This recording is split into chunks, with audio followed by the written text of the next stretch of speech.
I'm making these films in to some degree for myself, but I'm also aware that that story is not singular. So I think often we don't believe we have the resources because we want to tell a vampire story. And it's like, well, maybe don't tell a vampire story. I think you have to be strategic as a filmmaker about your life plan, where you want to, like how you want to arrive eventually at the end point, and maybe not in the beginning. Filmmakers don't get to go in their studio every day and make a film. Yeah. But you've got to learn the discipline. Sorø Films is a production company that supports emerging storytellers with all aspects of independent filmmaking. On this podcast, we interview filmmakers about their practical wisdom and experience in an effort to demystify the industry. Today we sit down with Robert Machoian, writer and director, whose most recent film, The Killing of Two Lovers, was nominated for the 2021 Independent Spirit John Cassavetes Award. Yeah, there's so much creativity that goes into choosing the color, process you want. It won't take away the way in which you color the movie and things like that. It just conforms. You can't, like, Deakins has one LUT that he uses, and then he just makes contrast adjustments. That's what he says. He's like, exposure and contrast is all I do, and I only use this one LUT. And someone will be like, yeah, but I do these 3 LUTs. Like in this film we're coloring now, Drew found this one LUT and was like, oh, I like that. So you develop this like workflow process of how you approach it, and Aces kind of just gives you this base. You start at the same place the whole time. So you're not doing like the micro adjustments that everybody would have to do on the film. Yeah, you can still do all of that stuff. It's just that you start, and some of it's an effort that it will also look the same on every. It's the other thing that Dolby and others are trying to do is like whatever monitor you're on, the color space is still the same. I think even one of the updates on Apple is like that'll read the color space better, so that it when you're looking at something on your phone or your iPad, it's calibrated to what the cinematographer wanted. Yeah, it's kind of crazy how many filters the color has to go through for people to finally see it, and especially when it ends up on your phone, it's just it's like I don't know. It's hard to know what it's going to end up looking like in the end anyway. Yeah, you kind of have to watch things. Well, what I do anyways, what they used to do even back in the day, is you just like, what does it look like on an iPad? What does it look like on a computer monitor? What does it look like projected on a 4K projector? And you do those tests before you ever send it out? You like put it up there? Normally I try to, so I can see what it looks like in each space. That makes sense. Yeah, I think from listening to the Deakins podcast, that's where I started like understanding how involved DPs are in the coloring process, obviously, because it's their work. It was kind of like those, duh, I'm an idiot moment. It's like, oh, of course they would be like a director with their editor working super closely with them. Yeah, but the shady thing they did when we moved into digital was in the beginning it wasn't part of the budget. Oh. So they'd pay you for being the cinematographer on set. They didn't pay you for any post-production. So if you wanted to go in and try and control the color of your film, you were doing it for free. And I think they've since changed that, but it was like then the producers started coloring films because they would just sit with the color. So it was highly controversial. That's where you start to understand the significance of unions, because then they fight to change that. But interesting. So they've changed it now? Or? I believe so now. Most of the time it should be in the budget. In the budget. I feel like with smaller films, it's like they rarely even think of post, period, let alone like including the cinematographer. Yeah. No, that's really interesting. I love in the Roger Deakins podcast, I started listening to all the gaffers. I like that he brings on like such a diverse, like a range of roles on a film set. It's kind of critical for that because it helps you. I mean, they're all in a way help you understand how to communicate with people. Yeah. And also what good people are. I think that's the other thing that's really important. Sometimes you think like you start having experience with gaffers and they're arrogant or they have attitude and you're like, oh, just gaffers are like that. And then you'll listen to a podcast like Deakins and he's at the top levels and you get like just a really chill person and you're like, oh, they're not all like that. I'm just with the wrong people. The wrong people. Yeah. Which the Coen brothers talk about that. Their first 2 films, this book I read, they shot with a specific DP and they would want to try these things. And he was like, oh, you can't do that. and they didn't know enough about cinematography to say anything. They were like, oh, I guess we can't do that. And then they made their first film with Deakins, and they could do it, all the things that they had wanted to do. And it was really just the DP telling them that they couldn't. Man. So it was, anyways, it was that stuff is super interesting. You have to kind of, yeah. That's where I think podcasts like Deakins really helps, because he's really, I mean, you're like, this guy's been nominated 16 times, and he's like so chill. Yeah. There's not much of an ego. Yeah, and Jane sometimes lets you know he's not obviously super as chill as he is in interviews when he's on set. But you know, at the heart of it, he's fighting for like the good of the film and nothing, like not his own ego. Right. Yeah, I think that's something interesting that is a through line in all the people you listen to is how like not chill, but like their personalities are pretty similar and that they're easy to work with. Yeah. Good collaborators. And I think that's hard. That's kind of hard to suss out in a, like, I think you have a lot of experience. Obviously, like your specialty or what you've been recognized for is in regional filmmaking and like independent filmmaking. And I don't know if that's been your experience in finding collaborators or having the chance to like explore collaborators, but you've kind of come to, I don't know, do you feel like you've come to settle on collaborators or found that for your films? It's not yes and no. I mean, there's people that I have worked with now, like Laura Heberton's a producer that I've worked with now since God Bless the Child, almost every single project. She's come even later to this project, and I love working with her. And she's a great producer. She's an unbelievable producer. But there's a hardship in the beginning part of putting a film together where you have to have a producer who's going to help you pull the money in and make the studios feel comfortable and so forth. And she's always worked with me on low budget projects. So can I transition with her? It's like, I'm not sure. Yeah. Do I want to? Yeah, of course. Yeah. But I don't know, because producers that I'm talking to now that are kind of working more on Hollywood or larger production budgets, they already have teams set in place, or they want to know what a specific producer is going to do as it relates. You know, can they handle a $5 million budget? Have they experienced that? Right. So there's a yes and no, but what I'm trying to navigate for sure is just the integrity of the people being the same as the people I've been working with. Yeah. And there may come a point where I myself get to a position of confidence in the eyes of the studio, or maybe I'm the head producer, and then I can bring people who I really trust in that maybe don't have the experience of dealing with a larger budget. Yeah. So that's the space to navigate. I mean, I've said the same thing with Oscar. Do I want to continue to make films with him? It's like, yeah, definitely. I don't know if the studio gives me $10 million, if they'll be like, yeah, you can bring Oscar on. One, he's not like in the ASC yet, you know, and if it's a union production. So there's always like variables that I'm just in the beginning of kind of diving into that won't depend. So is this like do you feel like you're in a transition period from more of like independent, well, I mean, it's all independent, right? But like lower budget films into higher budget films and navigating that? I'm trying to. I've got a project right now called I Love You Now and Forever. That is like, I wrote it under the idea that like this film hopefully will be $5 to $10 million.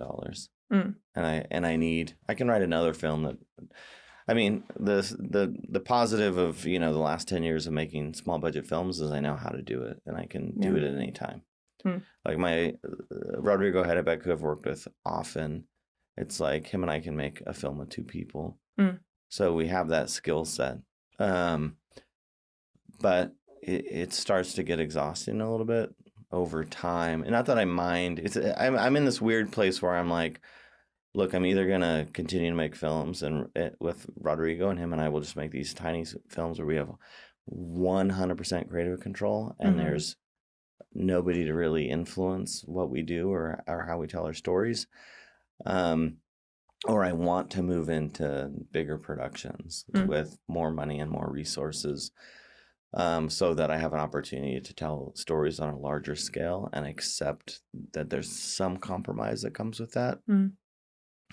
Sitting right in the middle is like not a place that I totally enjoy.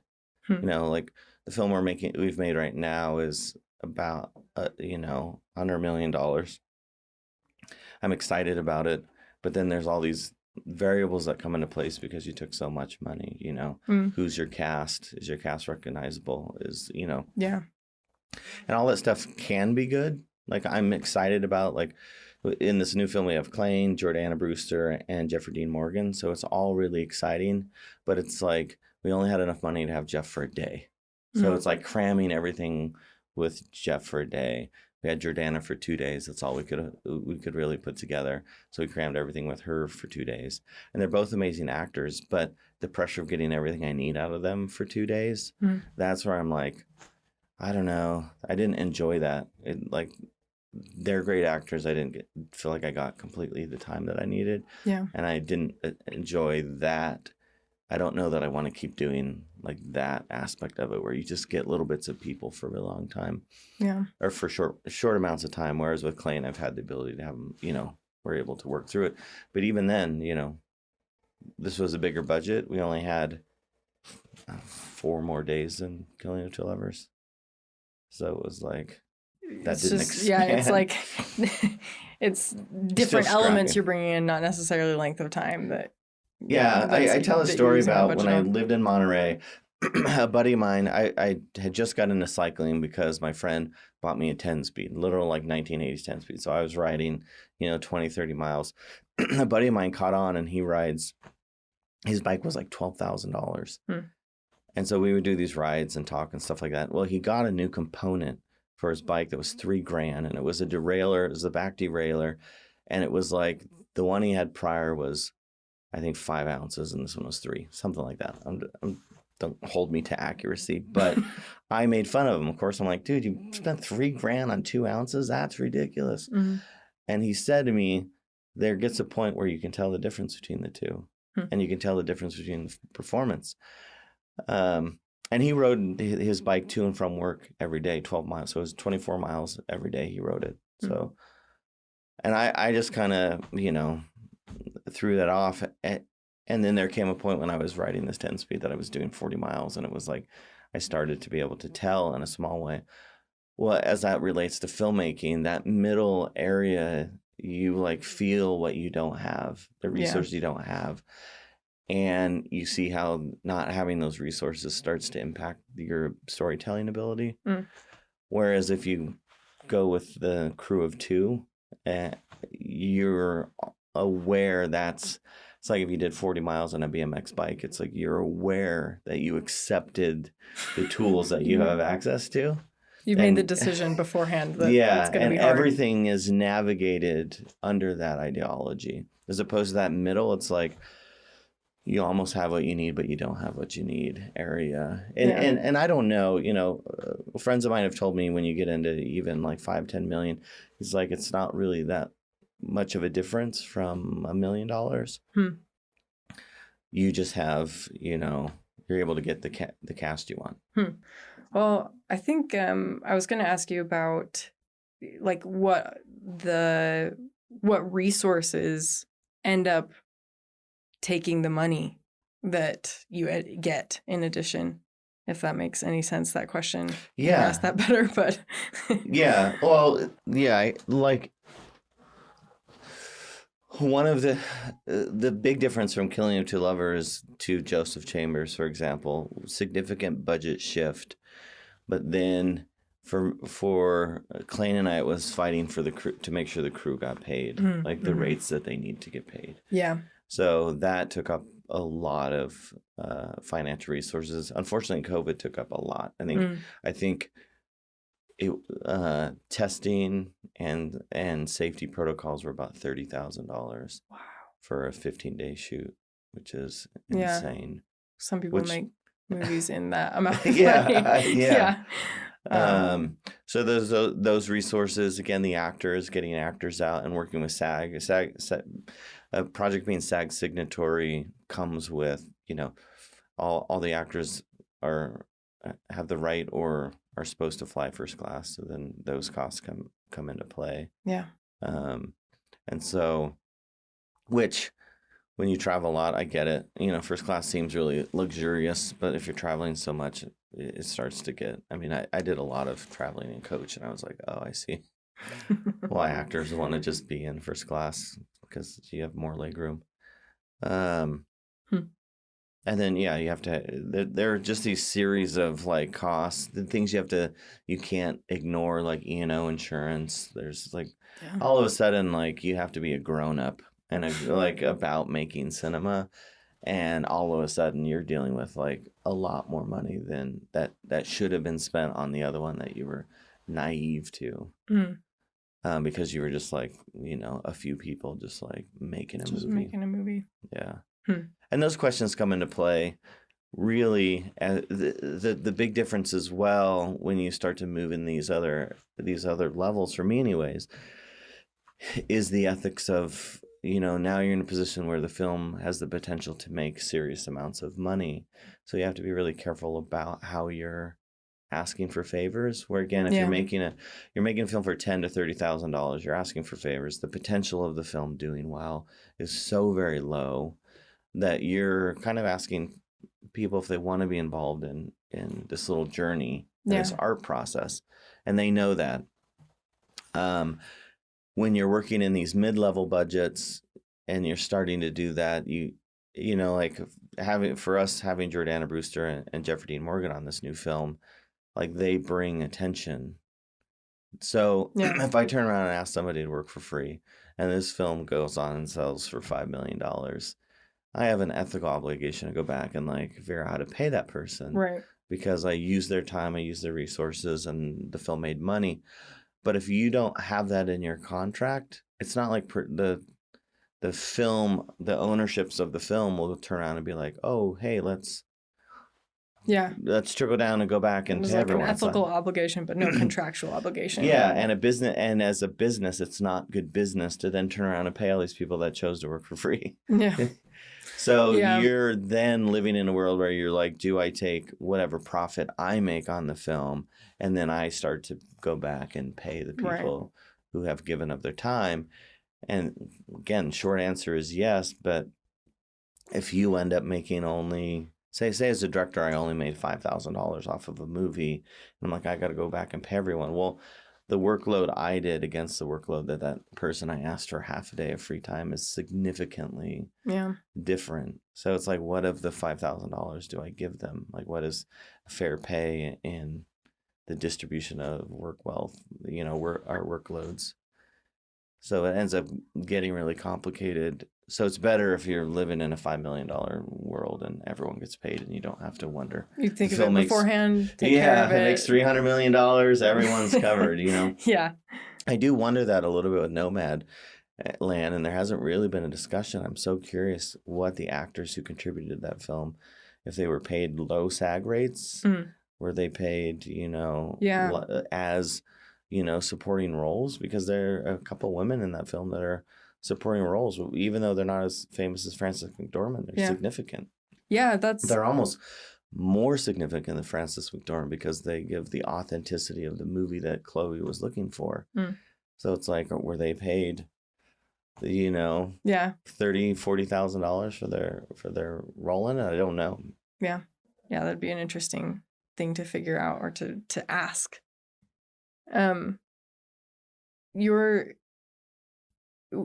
do you handle that with like your family members when you bring your family members onto a set in these like the lower budget, or I guess in the mid budget, right? Because like lower budget, I'm assuming they're working for basically free. Yeah, with the Killing Two Lovers, the kids for the most part, my dad worked for free. I mean, they worked under the idea, like the boys.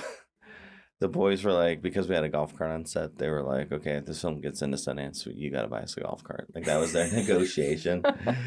And the film got into Sundance. So I do owe them a golf cart, but of course I haven't made any money off the film. So I'm like, okay, I've got to make some money off the film, then I'll buy you a golf cart. So when that occurs, then I will be kind of obligated to find and get Are them a they golf cart. still fixated on that? They still Yeah. want the golf cart? Oh, they still talk about it often. All right. Well, So they're not going to let it go. they're not going to let it go. My Smart dad, kids. my dad has always just been willing to help. Mm. He's kind of retired and said, any way I can help, I'm happy to help. But if I were able to like get into a mid-level budget and get into like if he had been on The Integrity of Joseph Chambers, I would have fought to get him paid because we had enough money that we could Yeah. pay actors there. But with The Killing, we just didn't have enough money. Yeah. And when you're transitioning from the lower budget films to these bigger budget films, how involved in those decisions, like the producerial decisions, are you as a director? I'm trying to be as involved. Joseph Chambers came together really quickly, and Clayne really has helmed the producing aspect of it with that film. So on that level, he handled kind of all of that, and I've just been dealing with the production, the editing, and the post production, and so forth. So I don't have a lot of significant like contribution or kind of authority in that space. My hope is going forward to either have more control or again be on larger budgets, so I know it's taken care of, because that middle area, it's a harder space to kind of exist in. Yeah. Maybe making those decisions or having to think about that can also impact like how much creativity you're able to put forth as well into those decisions. Yeah, it's interesting because prior to working with Oscar, I did all the cinematography. Yeah. And so I was directing and doing cinematography. Rod was doing sound and directing. And so it was this shared responsibility of the directing, but then focus was on the cinematography and frame. When I gave up that kind of responsibility to Oscar, that was actually really hard for me to like kind of turn it over, because it was like so many things that impact the film come from the cinematography. Even as we talked earlier with Deakins, it's like the camera operates because the movement of it is so critical in like how he wants to tell stories. Yeah. And so it took a little while for me to really be comfortable giving up the reins to Oscar. But he's such a great cinematographer. It wasn't a trust factor. It was me learning to like let go of that kind of control. Yeah. But as a result of giving up that control, all of a sudden I could focus more on the actual performance aspect of things. And I was like, oh, I'm just looking at what the actors are doing performance-wise, not worrying that they're going to walk out of the frame, or that I need to make sure I'm panning and pulling focus at the same time. Yeah. And all of a sudden it opened up this window that hadn't been open before, where I could work with the actors more. And I was like, oh my gosh, this is really liberating. And I think in many ways, if I could step away from the producing side even more, that probably the same thing would occur. Yeah. Because I'm still concerned about budgets. I'm still concerned about crew. I'm still concerned about all those elements, which it's not like a wrong thing to be concerned about, but it's a daunting thing to ask, investors for a certain amount of money, then be making sure that they are going to recoup their investment. And not that I wouldn't on another production, but to not even be thinking about it would be very interesting. Yeah. To like whether or not the film succeeds or doesn't succeed doesn't matter. It's like the whole focus is just like telling and making the best story. And there's some elements in this new film, Joseph Chambers, that I can see being impeded by that. Like some things that I want to. There's like this this tracking kind of truck shot that like it could be interesting to like speed it up and do it like 400 times its speed and see what that like kind of does. But you're moving into like a different arena of storytelling, because if you do that, then you have to do certain things in other places, and that would be kind of interesting to explore. And there's some elements of it that I'd like to, but at the heart of it, I know who the investors are, and they're not filmmakers. They're, business people that hope to make their money back. And so some of the decisions I've made like don't go so arty that curtailed a little bit. Yeah, it still considers the audience, and maybe I'll never forget that or give that up. But there's some elements that I'm like, oh, it'd be interesting to like experiment and try some of these things. Yeah, because maybe it can open a door to a new way of storytelling. Yeah. So, Do you feel like in moving into this bigger budget space, that's one of the ways that the stories is changing? I guess maybe that's my question for you: what ways are like the actual story and the creative process changed in having a bigger budget? yeah, again, the audience begins to be like the consideration. The Yeah. studios.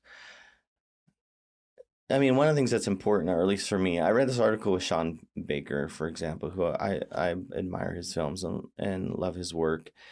But we met him at the LA Film Festival, Rodrigo and I, and we spent a day just kind of hanging out with him and chatting. And we love all the same filmmakers. And it was like, but he makes these things that, like the Florida Project, that are a little bit more baked in commercial, or they have these elements of them that, and commercial is the wrong word. It's more like they can hit a larger audience is probably the more appropriate word, because he's not making commercial films at all. But I found this article with him where he was talking about Carlos Regatas, who we both love, and these long and silent light. He did these really long durational shots. And Sean in the article was like, I'd love to do those. I'd love to do the type of filmmaking that Carlos Regatas does, but I can't do that. I would not be able to get funding, because I don't live in the same world that Carlos Regatas lives in, which if you dive into him, he was like a lawyer for a very successful lawyer. And it's like, so wherever world he comes from, he has these liberties to like do this stuff. And Sean was acknowledging that aspect and how he's like, I'm making the stories I want to make and the stories I want to tell in the arena that I'm allowed to kind of navigate. And that is something that I've been thinking about over the last, 6-7 months, is like, what is my arena into making larger budget films?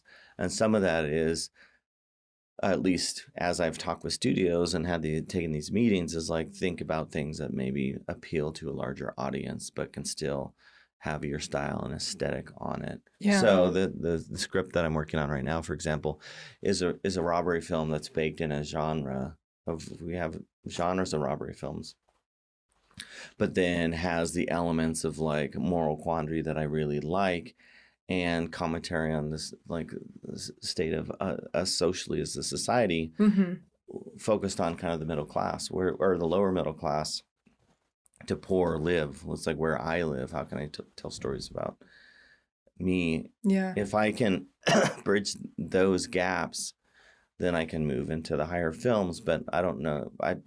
Doors have not opened that I can be, Robert Edger and just make, Lighthouse, which I think is amazing. But it's like, whatever arena he lives in, he can make such a wild movie, and he's got the financial support, he's got the actors access, and so forth. And Northman Sounds the same way. It's like a $90 million budget with, amazing actors running. That's like super great. But whatever doors open and whatever, things open for him have allowed that arena. They haven't for me. That's like, the more all the scripts I write, everyone's like, these are such well-written scripts, but like, they're heavy, or they're too, we can't give you money because they probably won't make their money back. Who have you been, up to this point, who have you been writing for? What audiences? Mainly myself. I mean, I've been writing for the independent cinema world. I've been looking at like 1970s American cinema, which I admire a lot, and being like, how can I contribute? I mean, it's interesting. I did my graduate at UC Davis in an art program, and one of the real values for me in that is this discussion about, what are you going to contribute to what's already been said. So you normally look at, like, I'm an abstract painter, and it's like, okay, what is the dialogue in the abstract world, and how are you going to contribute, instead of not just saying the same thing over and over again, or just not moving it forward. That's often the question in graduate school, is like, what are you contributing? So I approached it that same way. It's like 1970s American cinema is, for me, the great era of American cinema, with a lot of dialogue about what was going on in the world, what society we want to live in, acknowledging aspects of life that are existing. Yeah. So as I started making films, it was like, okay, the 70s, and then blockbusters happened, in the 80s. So I'm like, can we go back there? Can we look at like what was being discussed, and can we further Continue the that dialogue? conversation. And so, if I say directly The Killing of Two Lovers, for example, it's like, okay, the ideology of marriage is like that it's amazing, and that it's just like the best decision that anyone can ever make. And they're not wrong, but no one ever gets it, like how gritty it actually is. Yeah. That two people learning to compromise on a regular basis. It's like, where are we going to eat dinner? Like, the reality is one person could go to, get pizza, and one person go get ribs. But for some reason you decide, no, well, we should go to the same place though, right? Yeah. And so you make this compromise of going to the same place, or you same. My wife always gets frustrated because I'm like, maybe I'll get my own bed. And she's like, why would you ever do that? And I was like, well, we have differences in like type of bed we want, Yeah.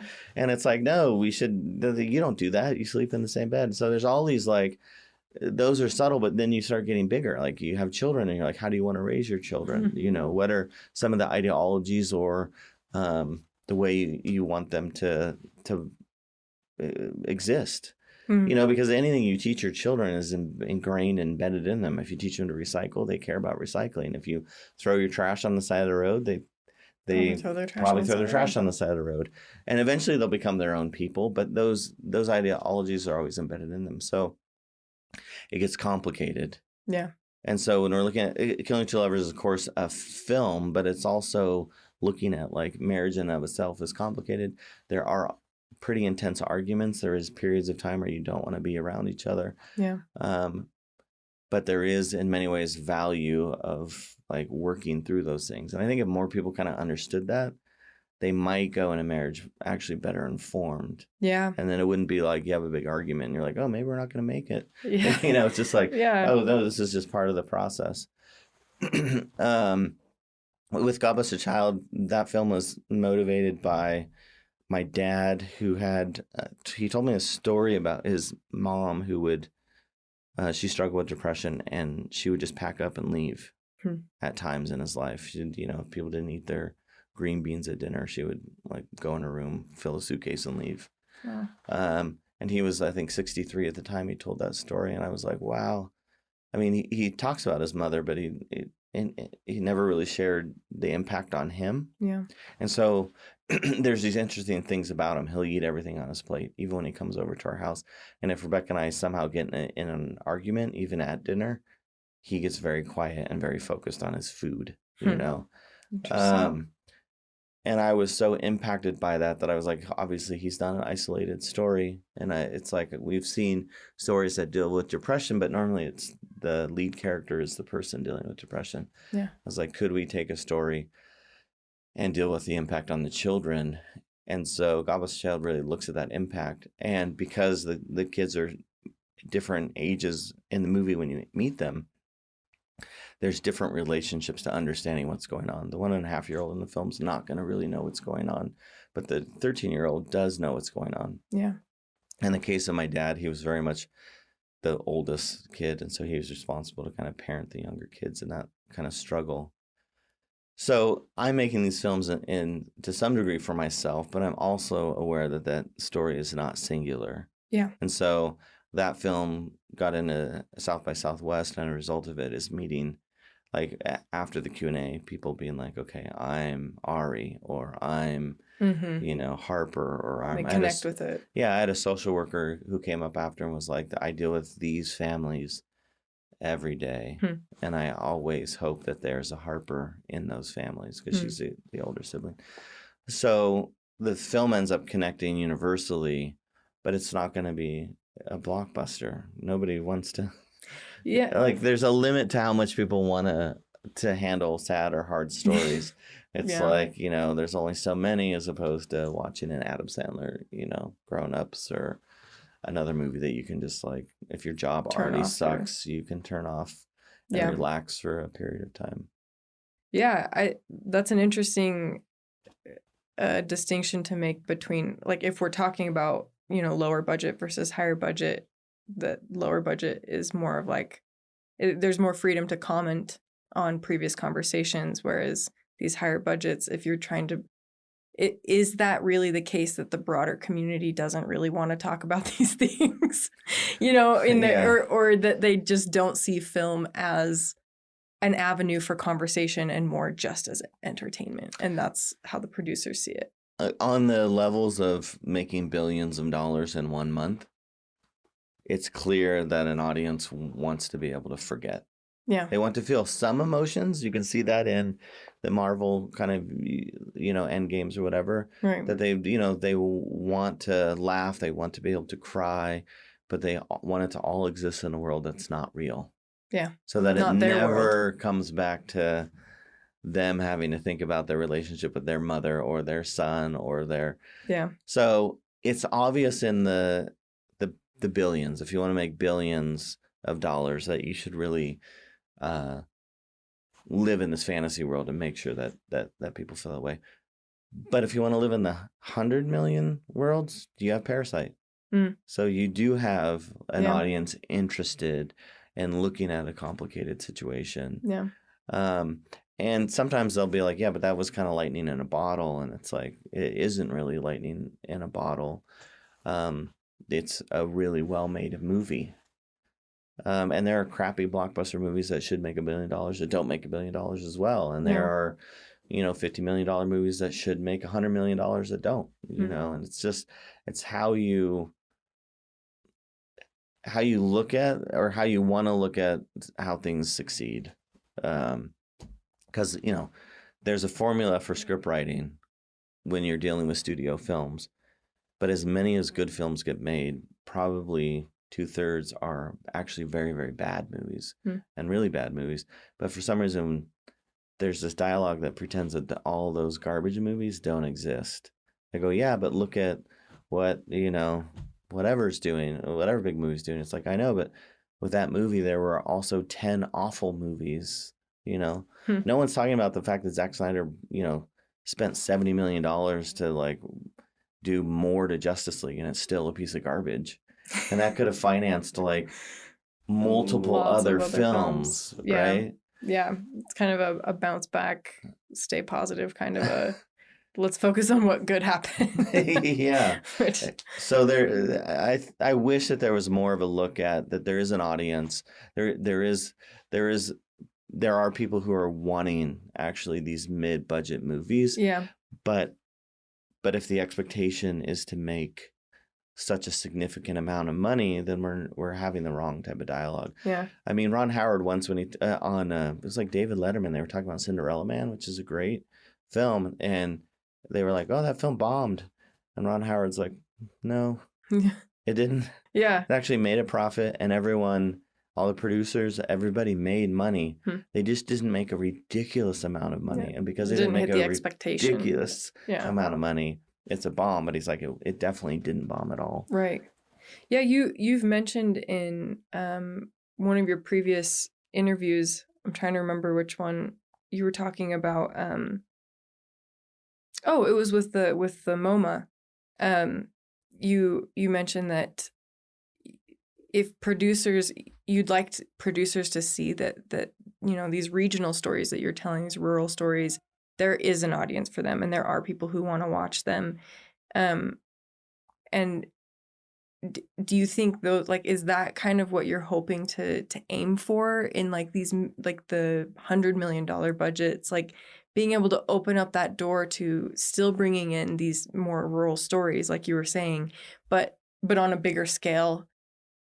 Yeah, most of the United States is rural. Right. And there is not a lot of representation in the type of lives that they're living. I mean, why do you think that is, though? Why is that not come to the attention of, if there's such a big population? I don't really know. I mean, you see it all the time in series storytelling, like HBO's, Mayor Midtown or whatever is placed in a small, like they will constantly put cop dramas and other, like, wherever they need the resources to be. Parks and Rec. Parks and Rec. Yeah. It's like they'll put those Yeah. in smaller towns, but then they never really get at the heart of like the communities, really. They use, whatever it's called, stereotypes in many ways of certain people. Yeah. And there's an aspect of stereotypes that is because it's based off of some aspect that you'd be like, oh yeah, that's like, Tim, But that's but I do think there's ways in which you can tell. I'm trying to find this way in which can I tell stories where somebody or people in these rural communities feel represented, but can I also take on a type of storytelling that they will connect it? So with I Love You Now and Forever, when I wrote that script, for example, a lot of my thought process is like, can the two main characters be avatars for the person watching the movie? So that when they watch the movie, they're like, that'd be me. Yeah. That's what I would do. So there's not necessarily, I'm not looking for representation in the sense of, do I tell a story of a high school teacher in a small town so that he feels like, represented, or teachers all over the place feel like, oh yeah, they got us. Can I do the opposite and it almost be in a way a roller coaster ride for them, but it is them. Like they see themselves through it. They say, they say the struggle with the video gaming into movie transition is that when you play video games, you are the avatar. And so all of a sudden when they put an actor in that character, you're like, well, you don't connect with it because that avatar directly doesn't have an identity because the player is that identity. And so that has been the disconnect or the struggle of jumping into or having successful movies, anyways, or video games. In this article I read, anyways, that's what they suggested. I thought that was interesting. So can I write characters that are lovable, likable, but the person sitting in the audience is like they're making decisions that I would make if I were them? Yeah, I remember I watched your Sundance Lab on regional filmmaking. Yeah. And you said something that stuck with me since then, which is just start making things with the resources you do have, which is encouraging in a way, because I think a lot of times you kind of get in your own head when you're starting out and being like, who am I to start making movies, Yeah. And like, what resources do I have? But I did want to follow up and ask you, what resources do you feel like newer filmmakers often overlook that they have in their own backyard? Well, I mean, everyone has a phone, and most have an iPhone. And Tangerine was shot on an iPhone. So Sean Baker proved you could make a film on an iPhone with non-actors for the most part. Yeah. And have a film do well if you tap the right type of storytelling. So we have that access there. And then if you're not living in a major city like LA, San Francisco, and New York, and those type of cities, you have more access to resources than you realize. You have people that may let you shoot in their restaurant or in their, store because they don't have camera crews constantly coming in asking if they can shoot in their place. So you have access really to those places. I shot my first film in my hometown. So then it's like some of the shots we were doing, all we had to do is just tell the police like, hey, we're doing this shot because we're making a movie. And they were like, oh, okay, that's cool. Yeah, you can do that. And have like a real open dialogue. And we shot all around King City and weren't like, where's your permit? What are you? The red tape. There was no red tape, really. And then depending on what you have access to in your own life, you may not be aware of. So there's a film called Francine that I really admire as a film that feels like a film that was made. Melissa Leo's in it, who's an amazing actress. And if anyone did a little research at the time, I don't know if she's there now, she was really down to do like smaller films. So it's like if she had a cool story, she might be willing to do it. And there are those actors and out there. But there is a like whoever these filmmakers are, they obviously had access to a veterinarian clinic because they do a full-on open surgery on a cat in the middle of it. I mean, the cat is just sprawled out, and I can't remember the storyline now why they're doing it, but they're doing surgery. It's Yeah. unbelievable. The cat's not being hurt, Yeah. right? Yeah, Because it's it's in like a an real safe actual, environment. There's a real vet, playing the Interesting. vet, but you're experiencing something that you would not experience anywhere else. Mm. Robert Machoian has a film called Stop the Pounding Heart, which is also one of my favorite films. And there's it's a doc narrative hybrid film about, this religious family and the young girl who's figuring out, she has a crush on somebody, and it's about like having a crush with somebody outside of your faith. Very interesting. But the mother's a midwife, and there's a straight up birth in the movie.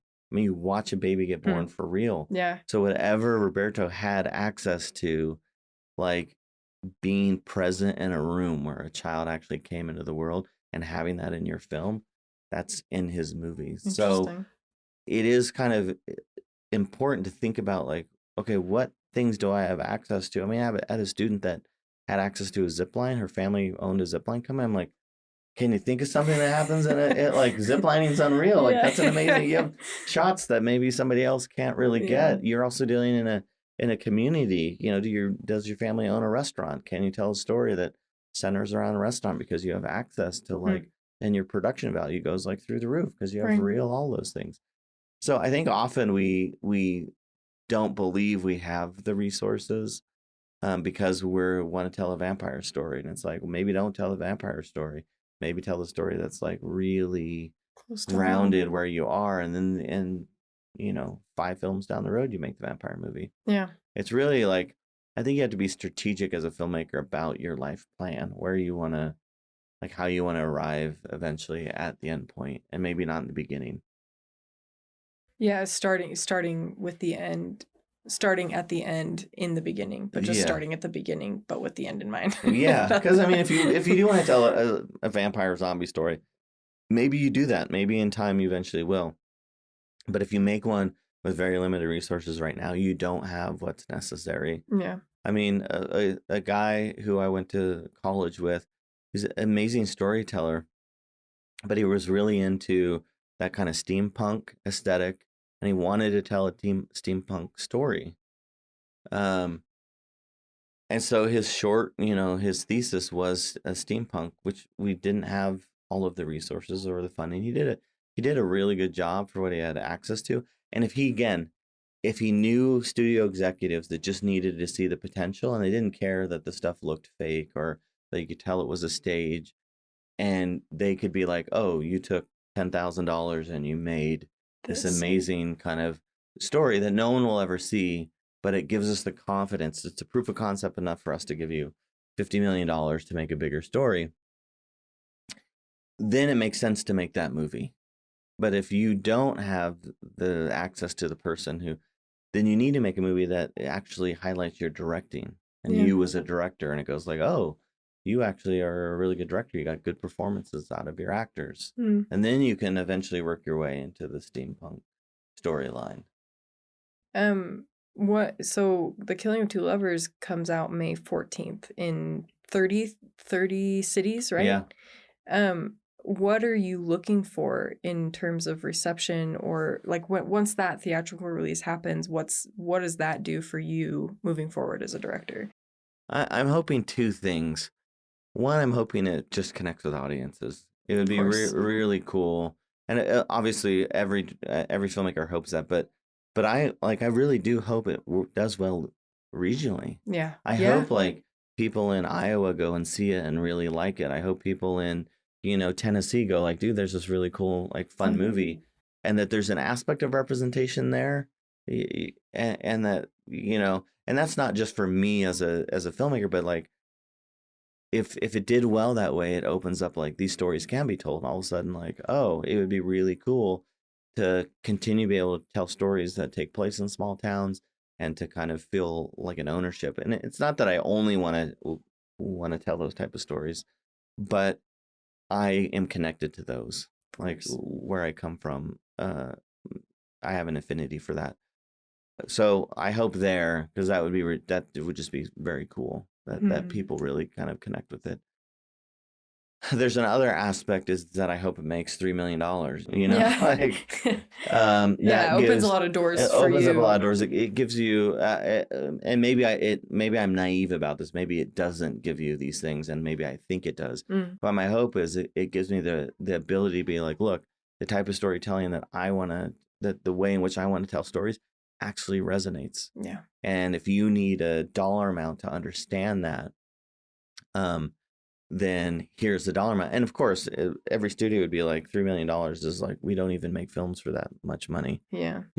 But you could remove the dollar amount and be like, okay, I made a film that made 300 times its budget, and be like, there's value in it, in giving me more resources, and that these stories do want to be told. Yeah. If it makes more than that, for some reason it makes more than that, it made $10 million. Give me $10 million to tell another story. Right.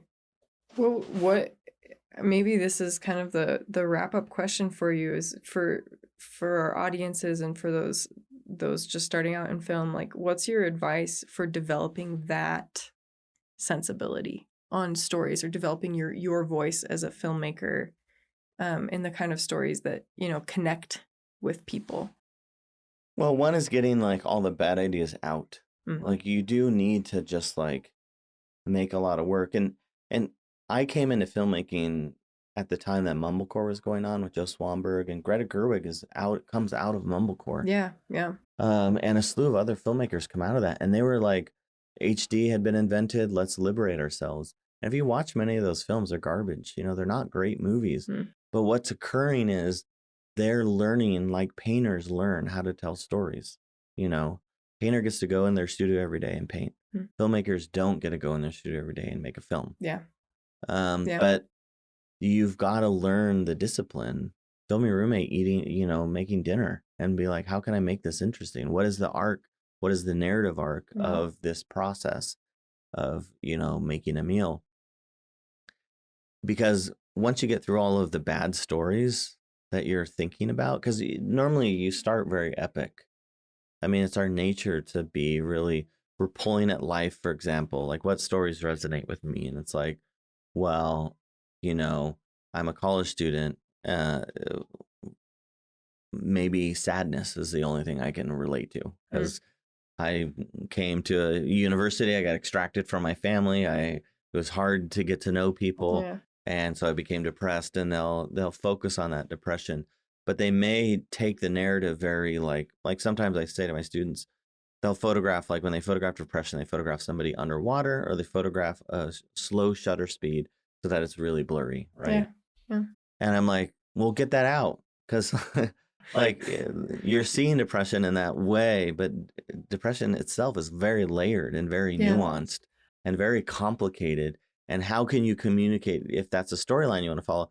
How can you communicate it to where you can touch the person who not only maybe doesn't struggle with depression, but is very adverse to it because they've had people in their lives who struggle with depression? You have to go down the rabbit hole. Yeah. And get past all of the garbage. And start asking maybe those questions that haven't been asked yet about that. To get really kind of at it. So what I deal with family, I've started to accept it. The first like 5 years of me as a filmmaker, if someone was like, oh, you deal with family themes, I'd be like, no, I don't. I just have access to my family. That's why. Okay. But they keep occurring. They keep reoccurring. The themes come up, and it's not an arena that's like gets old. Yeah. But it's what I'm interested in. Well, now that I know, I think it's totally part of, somebody told me the other day, I said, figure out what you're doing and then do it on purpose. That's, yeah. And it's like, you start to see the themes that like come up in your life, and then you need to like whittle it, and you need to make shorts, continue to explore that idea so that you can. I mean, I tease about the vampire and the zombie thing because I have friends that teach in film programs, and those are the narratives I always get. Yeah. But if you were dead serious on making a zombie movie, you need to make the garbage ones to get at like what hasn't been discussed. Like, go back to George Romero and think about like what was he saying when he started to talk about zombies, because a lot of it's social commentary. Yeah. So how do you get at the social commentary aspect of it again? What is our current social commentary? Yeah. And how can zombies relate to that? And then all of a sudden we could have some approach that might revitalize itself because, like people being Makes it able to relevant again. people being able to go from being zombies back into humans. I don't know. Yeah. I'm not exploring that arena personally, but it requires the layers. And so you have to kind of, early filmmakers just need to get through it. They need to and then the making aspect of it as well. Like if you read directors the last article I read was Scorsese. He's like, wides and mediums. Like I do wides and mediums. So when he's on set, he's looking at wides and mediums in his blocking. It's like, do you know what lenses you like? Do you know what distance from the camera you like to be at? Like all that stuff has to be developed, learned in time. If you like shooting handheld, it's like handheld is not good. Handheld's not sloppy. It's like if you look at the great handheld people like the Dardenne brothers, it's like I think it's 2-3 weeks blocking with the actors, 2 weeks blocking with the camera operator, and then they start shooting the movie. Wow. So nothing is accidental. It's all planned out and calculated. So if you like that, then learn how to master the narrative of how handheld tells stories, how it pushes in, pulls out, pans up. I mean, there's so much to explore in that type of camera movement alone. And as a director, you've got to understand why you like it, because you empower the cinematographer with so much responsibility unless you rehearse over and over again. Thank you so much. Yeah, thank you. We really appreciate it. Hopefully it's helpful. It's exciting. You very guys are helpful. Doing a podcast. I thought that was cool. Thanks for listening. To find out who our next guest is and to stay up to date on all of our projects and announcements, follow us on all major social media platforms at Sorø Films. What makes this podcast distinct is that we put you, the audience, in the driver's seat. Influence the conversation by submitting questions for our guests ahead of each episode via Instagram. Sorø Films helps in all aspects of the filmmaking process, including funding, production, marketing, and distribution, with a focus on emerging feature filmmakers. If you're developing a project you'd like to pitch to us, you can submit it at sorofilms.com/submissions.